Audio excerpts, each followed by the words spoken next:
Week, I murdered a rock, injured a stone, hospitalized a brick. I'm so mean I make medicine sick.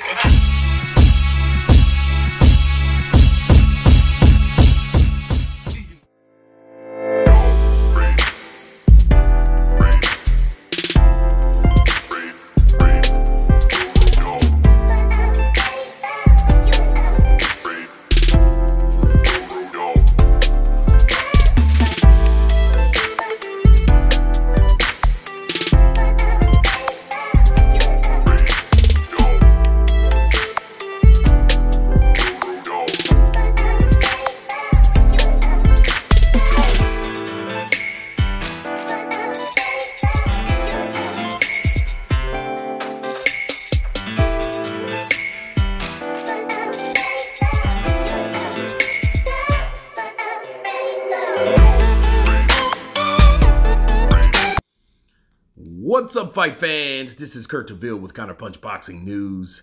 And as you guys can see, the beef once again between Terence Bud Crawford and Jermell Charlo has steamed back up.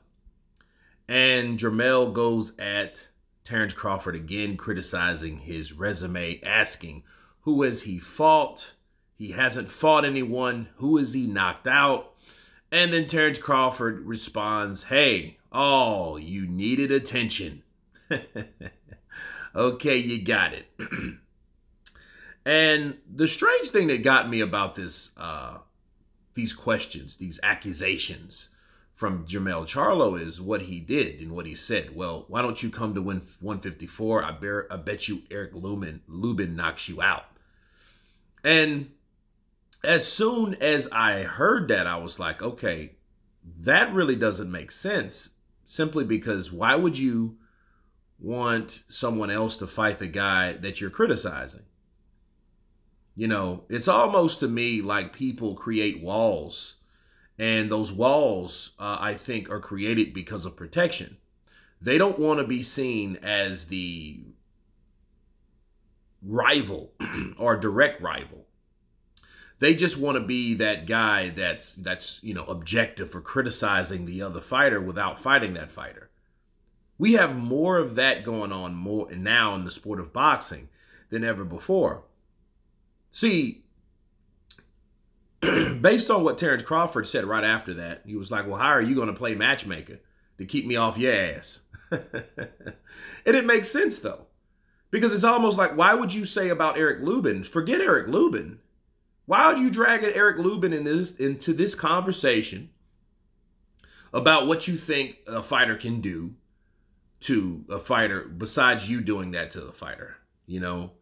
And the only thing that I can come up with is maybe because Jermell Charlo, you know, is not trying to allow him or Errol Spence to put themselves in a line of fire from this guy. And I don't understand. Because if this guy hasn't fought anyone, he hasn't knocked anyone out, who has he knocked out? That means you should be the person to knock him out.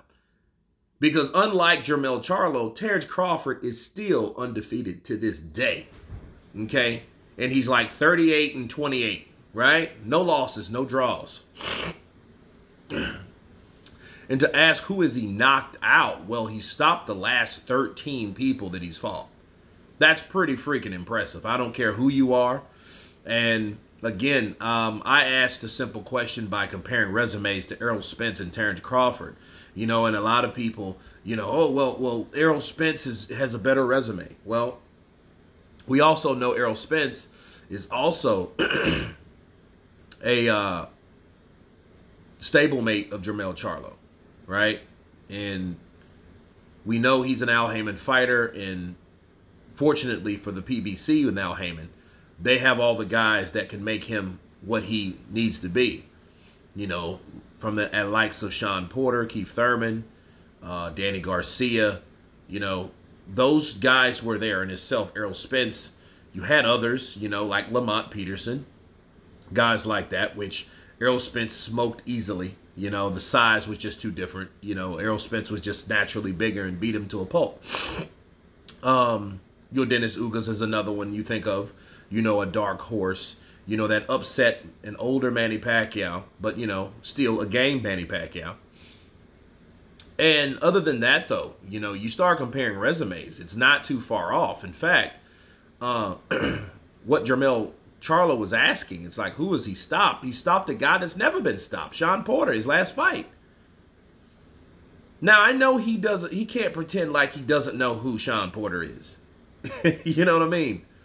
And to go off of Terence Crawford, man, Terence Crawford is a guy that has taken a lot of L's. Okay? If he wasn't the first one that beat you, he was the second. You know, just like he did with Diaz, and like he did with Thomas Delorme. He knocked out Hank Lundy. You know, those kind of guys. And Victor Postol was 20-0. Okay? Well, he was 28-0 before seeing Terence Crawford. And Terence Crawford beat him after Victor Postol stopped and retired Lucas Matisse for the first time. Matisse quit, bro. You know, then came John Molina Jr., then Felix Diaz, then Julius Indongo, then Jeff Horn, undefeated, then Jose Benavidez, undefeated, then Amir Khan, then Mean Machine, which was undefeated. Okay, Kell Brook, he beat Kell Brook after, of course, Errol Spence beating Kell Brook. And then the first one to stop Shawn Porter. That alone is a very impressive resume.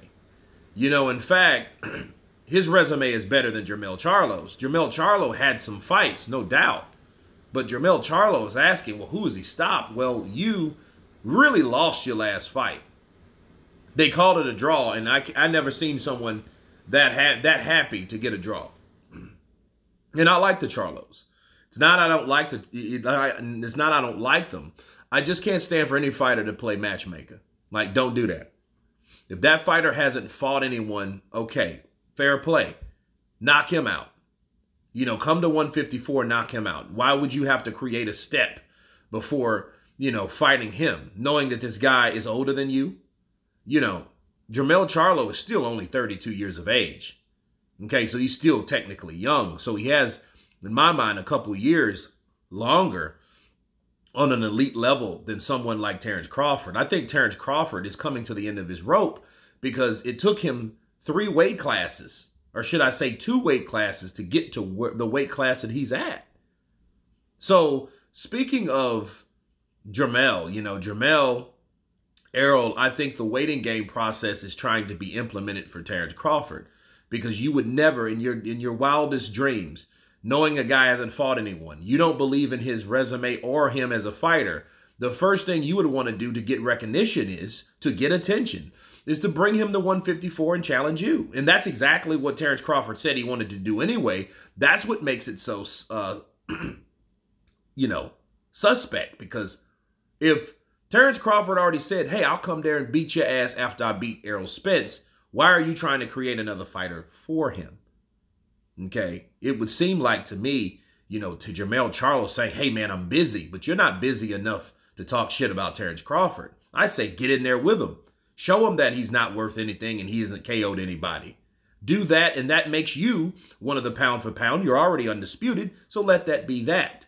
But anyway, you guys tell me what you think of Jermell Charlo and Terence Crawford trading words. Of course, please subscribe, and you guys been Counterpunch. Peace!